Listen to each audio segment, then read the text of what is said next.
Second hand. Everything is second hand. Again? Yeah, chair or something like that. Keeps us here. And the room. Do you like chores in the morning? Yeah. Morning and Yeah. every temple has to do. And there's a foreign from Belgium, Chiang Mai, and From this temple? Was he from this temple? maybe this temple, other temple. Okay. If someone monk, every super pagoda has relief, maybe king, silver and gold. You know, when the first festival, at the time they buy and put according to the seven and silver. To represent of the Buddha in bronze wood food to the tent. Other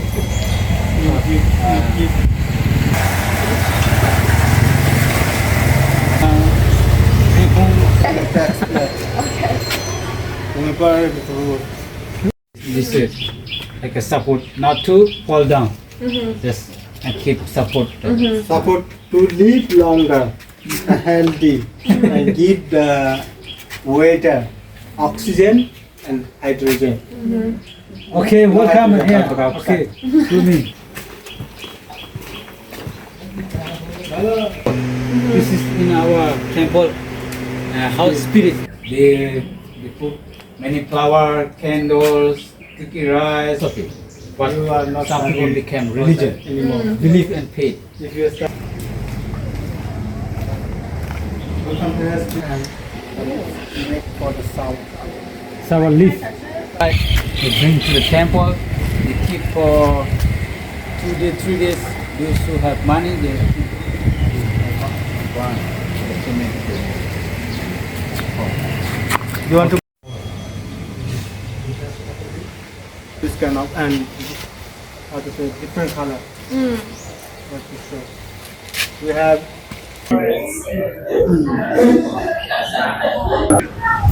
Good afternoon. My name is Amelia, and this is my group. My name is Brandon. I'm Ava. And we visited Wat Daowadung.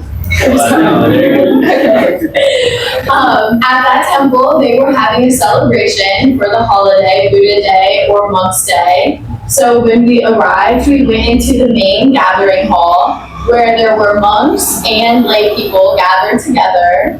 There were about 10 to 15 lay people there. Most of the lay people who were in attendance were women, and most of them were older women. Based on their appearance, we could guess that they were probably middle-class women, based on what they were wearing, and we interacted with one lay woman who spoke with us, and she spoke very well in English. She asked us why we were in the city, why we were visiting the temple, and we told her that we are studying here. She was very glad to hear that we are having a good time today. So our monks that visited with us were Chandawabata and Prakanmar Sara. Was that right? Yes. And lay student Mr. Kawe Marma. Was that right? Okay. So there was a lay man who was leading the lay people in their chanting, and he sat at the front of the gathering hall to lead them with a microphone. And we weren't sure what he was doing, but the monks told us that it was his job to lead them. After we attended the ceremony, we had a monk chat where we talked about meditation and the monk chat at this temple that offers meditation courses. They explained to us that these courses are really mostly for foreigners because Thai people already know how to meditate. These courses are offered on Thursday, Saturday, and Sundays, and they can be a full day or a half day focused on healing the mind from human impurities like greed, anger, attachment, or delusion. The monks told us that this is connected to their belief in rebirth or karma, that if you do good, you will receive good, and the opposite. If you do bad, you will receive bad. So the monk chat is focused on Buddhism, meditation, and culture. You can also join these monks at chanting at their temple every day at 6 p.m.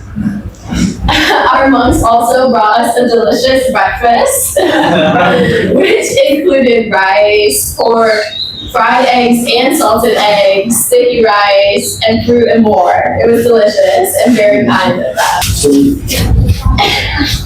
While we were at the temple, we also learned about the relationship the monks built towards their community, and that it is a mutual relationship where the monks help the local community and the local community help the monks. So one of my favorite things that I learned from the monks was this quote.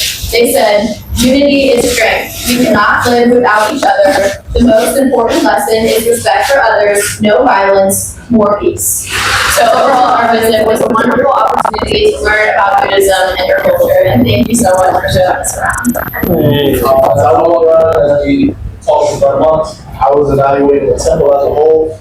They took us, started off with the Vihan, which is the assembly hall, which is where the chanting and all the worshiping was happening. And when we were in there, I noticed, as I sat and looked around, that they had the doctors of the Buddha story all around, and at the top of it was the Santra, with the old man and the two, when Buddha had to sell his kids because he was giving. I also noticed when we went past the Google side, which is the ordination hall, how similar to the other ones, it's men only. I noticed from the outside it was a different architectural structure than the ones we've seen like in other temples. Also noticed that they took us around to the back where there's a chedi, which is like where all the remains of like donors and people that deceased keep like relics and things. So there was this one lady, I could get her name every time. She's not from Chiang Mai, but her husband was really big here, so she moved here. And her husband and her like passed like a week apart, and so both of their remains are at the jetty, right next to each other. Also liked how there was a tree. The Buddha went to meditate under a tree, and at Wat Daowadung, the tree has leaves shaped like hearts. So there's like little hearts over the Buddha statue. Also noticed how they had different types of statues that were honoring the Buddha, honoring Ganesh, and like different things that lay people may want inside of the temple. But they explained to us, I asked them the question, I was like, what to them is the most important statue? And they said that the statues don't matter as much as the heart does.